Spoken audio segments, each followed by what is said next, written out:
Hi, Nirmala. Hi, Dambara. Just ask you some things that people may not know, like where you came from, where you grew up, what your family was like. Well, I grew up in the Midwest. My parents are very spiritual. From the moment I could think, I just wanted to know what God was all about and kept asking all through school. All my friends, I'd get into these conversations about what God must be like and trying to trying to find God. So coming to Ananda was just the fulfillment of my whole life. Hmm. Just to finally have true teachings that answered all my questions, it was just uh the greatest gift in the world. Hmm. How did that all come about? How did you hear about Ananda? I was in my early 20s, and a girlfriend and I were hitchhiking around America. And we had gotten all the way to Alabama, I think, from Los Angeles, where we were living. Huh.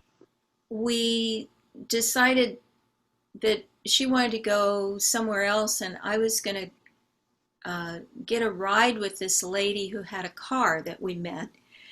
The lady with the car and I started driving, and we got all the way to Colorado. And on the way to Colorado, we picked up a hitchhiker who had a magazine in his hand. I saw the magazine and I said, "Can I see that magazine?" And I opened it up to a community based on yoga principles. Huh.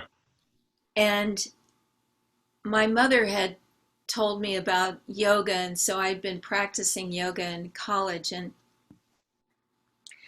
I didn't have time to read the article, but I thought, wow, a whole community of people who do yoga. That's so amazing. I've got to check that out. So I just read the headline and I memorized the address, Huh. 900 Allegheny Star Route. Huh. It was that before it was Tyler Foot Road. Huh. Much more beautiful name, 900 Allegheny Star Route. So I gave back the magazine. The hitchhiker got out, and I talked my girlfriend into uh, taking me as far as she was going to go, which was Salt Lake City. Mhm. She was driving to Salt Lake City. So, again, it was summertime, and we got to Salt Lake City. We're stopped at a stoplight, and I had my window down. I was on the passenger side, and this car comes up right beside us with two girls in it. And I leaned over and I said, "So, where are you guys going?" And they said, "We're going to Nevada City, California. You want to come?" So That's amazing. it was truly amazing. So I jumped in the car with them. And so I got one ride from Salt Lake City to Nevada City. Wow. And then I made my way up to the Apprentice Village. Hmm. This was 1975. And the first person I met was Vasudeva, Hmm. and with his long, long hair, no shirt, And um, so, what does he do but hand me Autobiography of a Yogi? I did read that book cover to cover.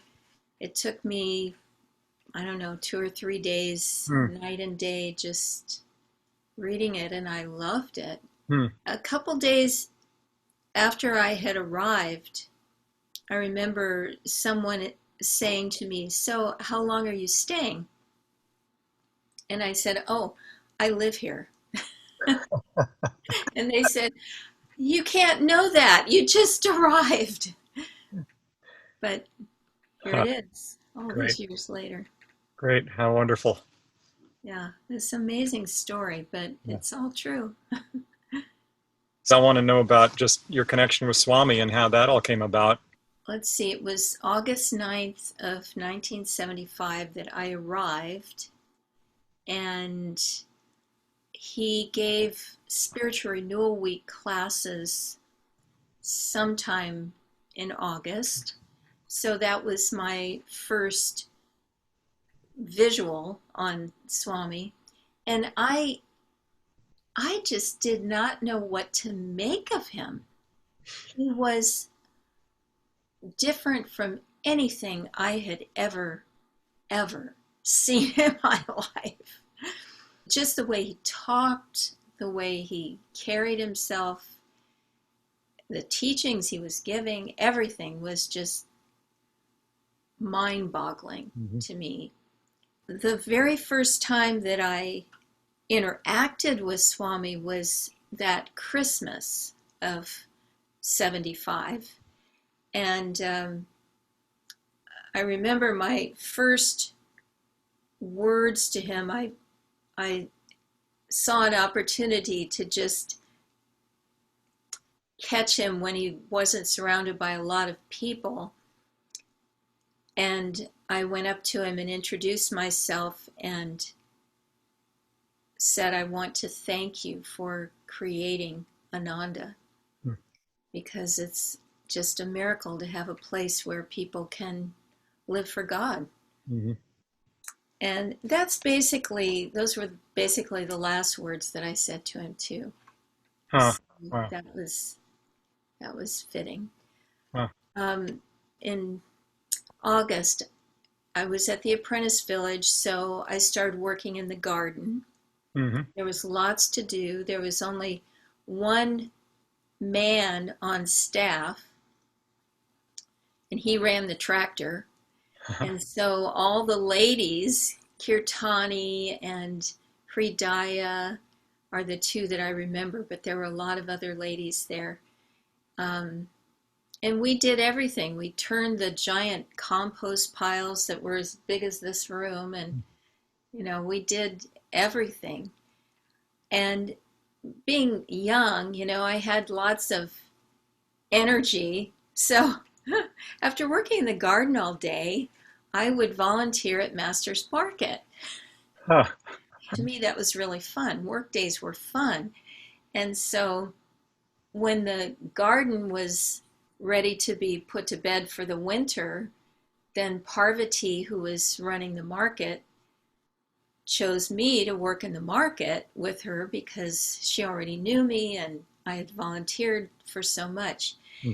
And I always tell people, if you want to get a job somewhere, volunteer there first. Uh-huh. It's a great way of getting a job. So she was, of course, part of the Gandharvas. Parvati was?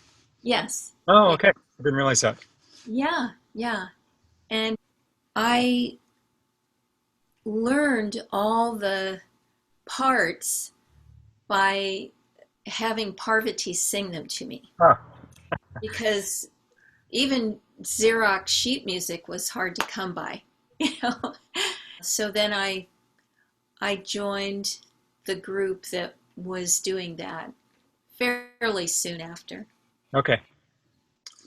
How many people were in the group? Oh, maybe 15. Wow. Yeah. Kalyani Dinanath was in that group.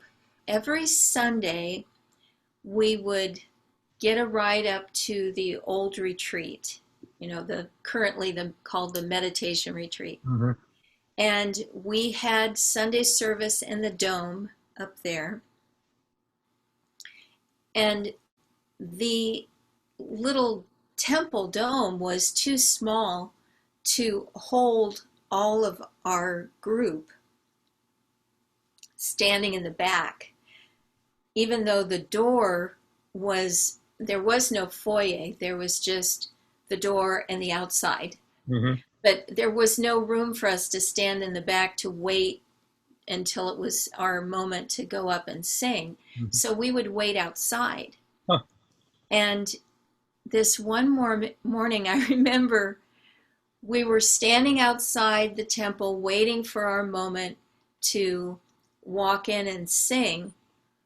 And I looked over, coming down the path from Hanel's house was a bear standing on his hind legs, walking towards us. Wow. And I remember going, oh, I think we should go in the temple now. And we just went in early. Wow. So it was still pretty wild up there in Huh. those days. What other early memories do you have that people might like to know about? 78 and 79, Swami did nationwide tours. Hmm. And so he had a big motorhome, and he would stay in the motorhome, and drivers would take the motorhome and another van full of people and stay with devotees along the road, you Yeah. know. So it was this big entourage of people that would descend on someone's home and start doing laundry and cooking and doing all this stuff. So it was quite a wild scene. I did not go on the 78 tour, but I did go on the 79 tour Okay. and drove the motorhome. I was the one of two drivers for the motorhome. Vidura was the other driver. Mm-hmm. And that was just quite an experience. We went to Colorado first, and then we went up to Vancouver Island, drove across Canada, did programs in Montreal, came down, did programs in New York and Boston. Oh. These are the cities that I just remember. There were maybe others too, but I remember we went through Texas and also visited all the shrines of Master in Southern California. Mm-hmm. I remember playing ping pong with Swami on Vancouver Island. And my experience with playing ping pong was, hey, you just tried to keep the ball in the air. You know, that was where I was at with my friends. And Swami would allow us, you know, a volley a few times, and then he'd slam it and get the point, you know. So it was very fun to play with him. Uh-huh. So after that, as far as how I connected with Swami, being on that tour was very bonding, of course, and one little highlight of whenever we went to a city, we would set up the book tables, set up the altar, set up his area where he would sit or stand to speak, and, you know, put up posters, do all this stuff. And we would sing one or maybe two songs at the beginning of the program, and then Swami would talk for an hour and a half, and then we would do a closing song with him. Mm-hmm. So total, the singers were up there 8 or 9 minutes. Mm-hmm. And Swami just would joke so much after each performance that people, and then he would shake people's hand as they were leaving, and, you know, they could introduce themselves and so on. And he said, most people say, oh, I loved the music. And he would, wait, I just talked my heart out for an hour and a half. And what you liked was the music. But he would say that the music just cuts through all the intellectual attitudes of the mind, and it goes straight to the heart. Mm-hmm. And so that's why he had us singing that music, Yeah. because it was so powerful.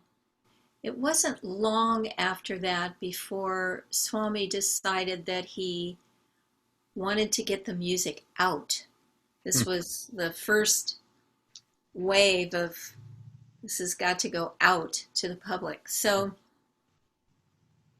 he had some of us move to the Bay Area, Hmm. and it was the first house that the Palo Alto Center had. I don't remember the address, but it was a big, beautiful mansion with gorgeous gardens and a swimming pool, and just many, many bedrooms, very beautiful.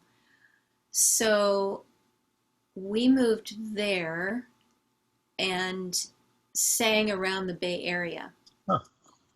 Uh, and Ram and Diana were part of that group. So once I had moved from Ananda Village and I was living in Palo Alto, and we had just been there a few months singing around the Bay Area, Swami decided it was time for Ram and Diana to help him start Ananda, Italy. Wow. And so I did stay in Palo Alto for a couple years or so. And then I helped run the Grass Valley Center. We had a Grass Valley Center. I don't know if you remember that, but we had a little church and a teaching center. It Mm-hmm. was a nice little scene. By that time, I was doing a lot with Swami's music, and I was a choir director. Hmm. And so this is like 84, 85. And Swami asked me to be the choir director for um, a pilgrimage to the Holy Land. Huh. And he wanted everybody to sing. So it was up to me to teach these people who had never sung before Oh. how to sing the bass part and the tenor part. The women were okay. They kind of got it easily. But, there were people who have never sung before or Yep. since. Wow. Danny and Prahlad and Vidura, and it was rough going. But Swami wanted everybody on the pilgrimage to be the choir. Oh. And so we did that, and it was truly amazing, even though the choir itself was not extraordinary by any means. It was a lot of people were hanging on.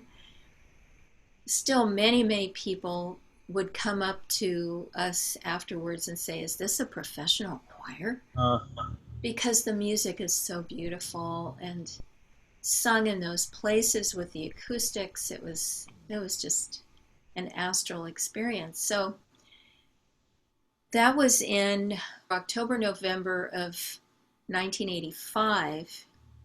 And so from the Holy Land, we went to Italy, to Assisi, to see the shrines of St. Francis. And then from there, we went to Lake Como, where we were starting a work up there. And that's when Swami asked me to stay in Italy and help start the music ministry in wow. Italy. Wow. So,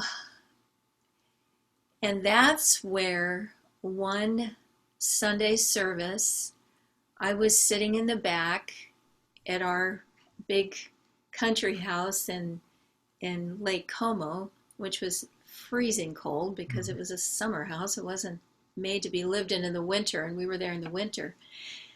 So I was sitting in the back, and Diana was giving Sunday service, and she was playing a chant.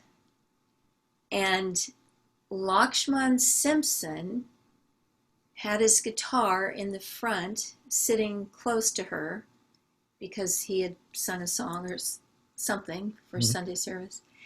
And he just picked up his guitar and started, playing along with her chanting on the harmonium. And then he put his guitar down because it was clashing. Okay.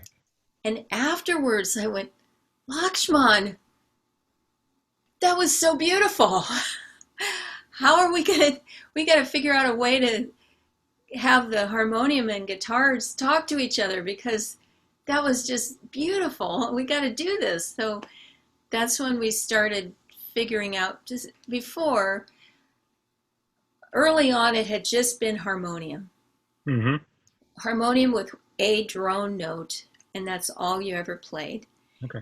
And then when Swami got inspired by the Peggy group and met Rosanna and all of that, he was inspired by their guitar chanting. Mm-hmm. And so he had guitarists start leading chanting at Ananda. But it was always either guitars by themselves or harmoniums by themselves. Never knew that. So this was inevitable, but I just was blessed by that eureka moment of, oh no, we have to do this together. So we spent some time figuring out, okay, you have to change the drone notes. You have to move from this chord to that chord. And then we had Brahm, who played the violin there. And so we started doing this trio of guitar, harmonium, and violin, which was just blissful. So then I came back to Ananda. We moved, the whole operation down to Ananda Assisi in the time I was there, which was like 2.5 years. And we many of us came back and forth and to Ananda Village and went back to Italy. And we recorded albums for Swami when we were in America with his recording equipment. In 1988, I moved back from Italy to Ananda Village and started doing the music ministry again at that point. And we had this wonderful Joy Singers group. It was a big group of maybe 15 or 20 people. We met once a week, and we would meet from like 7 p.m. to 9 p.m. Mm-hmm. And then most people would leave, and there were 4 of us who stayed and worked on the chanting. And we just chanted sometimes until 1 or 2 in the morning. Wow. Because it was so inspiring, because we were working out the chords to all the chants. Mm-hmm. And that small chanting group was truly a highlight of my life. They were all so dear. They were such good friends, and we never had a moment of disharmony. It was just joy all the way through. Who were the people in the group? Amrita Mm-hmm. and David Hogendijk Mm-hmm. and Morningstar. Okay. Wow.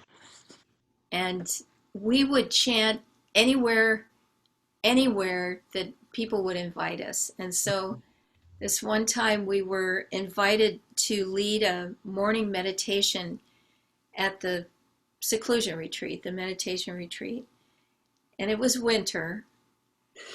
And we had Amrita's van that was without a heater. And we all piled into it in the middle of winter, 5 a.m., made our way up there, semi-bald tires on the slippery road in the snow. And we got up to the temple, and nobody had started a fire. So we had to start the fire. It's freezing cold in there. And, it takes like an hour for it to even to warm up. And we were leading chanting. And I remember I was chanting away, and Morningstar was next to me. And every time we'd hit this one spot in the chant, this recurring spot, he would hit a wrong chord. And it was like, he never hits a wrong chord. He was just an amazing musician. And so I finally, after a few times of this, I looked over at him and I realized his hand was frozen. He couldn't make that chord. It was too cold. That's And fun. so I just remember we all loved each other so much. I just felt this rush of bliss go up my spine. You know, normally people would be mad at somebody hitting a wrong chord over and over, and for us it was just sheer joy, Yeah. just bliss. I remember Crystal Hermitage on a summer evening, Hmm. all lit up, floating candles in the pool. It was just astral. Hmm. And Swami would sing out on the flagstones or by the little um, balustrade there, and Lewis would play the drums, and I would play the tambura and the cymbals, and he'd do these beautiful India nights. Hmm. It was just completely astral. Yeah. So you've helped out in a lot of different ways. I know that you've helped with the photographs that Swami took, thousands and thousands of them, and other things. How do you feel, in hindsight, your role has been to assist Swami? Well, I feel very blessed to have been able to do it, and what can I say? He was the most fun person in the entire world. You know, there's just for fun factor, totally unbeatable. You know, I think altogether it was something like 23 years of my life. He was my direct boss. Mm-hmm. So that's, I can't ask for better than that. And he was so good. He was just the best boss. I mean, he was demanding. I remember one photo shoot we were doing for some project, and it had been a grueling week of 12-hour days. And I was thinking, oh, Saturday, I'm really going to sleep in and I'm going to rest and I'm going to get my laundry done. And I'm going to, plus I wasn't feeling very well.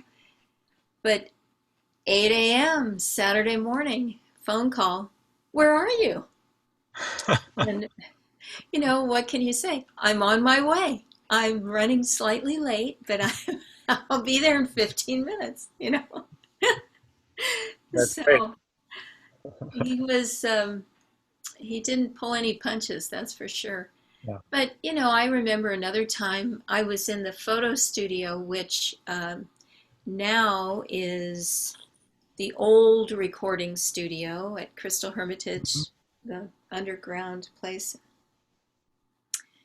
And I was working late. It was probably midnight. I was on a project.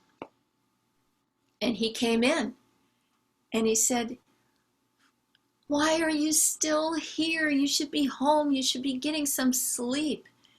And he's telling me all this stuff. And I said, well, I take my cue from my boss. He works all hours. And he looked at me and he said, you're not me. You need to get some sleep. Well put. Yeah. Yeah, I used to call him Superman, It's just, Swami, you are Superman, Oh. Nobody can do what you do. He's just amazing. So people nowadays that are listening to this perhaps and think wistfully that they had no opportunity to know Swami as you and others did at that time, what would you say to them in terms of who Swami is or how they can be in tune with him? You can be in tune with him right now. There's no separation for these great souls. It's like trying to be in tune with Master. You read his books, you listen to his voice, you tune into the people who knew him, and there's so many recordings and photographs, and this beautiful picture of Master behind me is was airbrushed a photograph that a dear friend gave me, and you have to look into their eyes. Mm. They're still there. Just like Babaji is alive in the Himalayas with Lahiri Mahashaya, and Master will be reborn there. They're all still here. It's not as though we lost out, you Hmm. know. We could easily say, you and I, that we lost out because we didn't get to know Master. But we knew Swami, Hmm. and Master came through Swami. So get to know the people who knew him and tune into that vibration. Feel that energy. There's no separation. Those who think me near, I will be near. Mm. Beautifully put. Well, I can't top that out, Nirmalaji. That's wonderful. Thank you for taking the time. Sure. All right, dear one, blessings to you.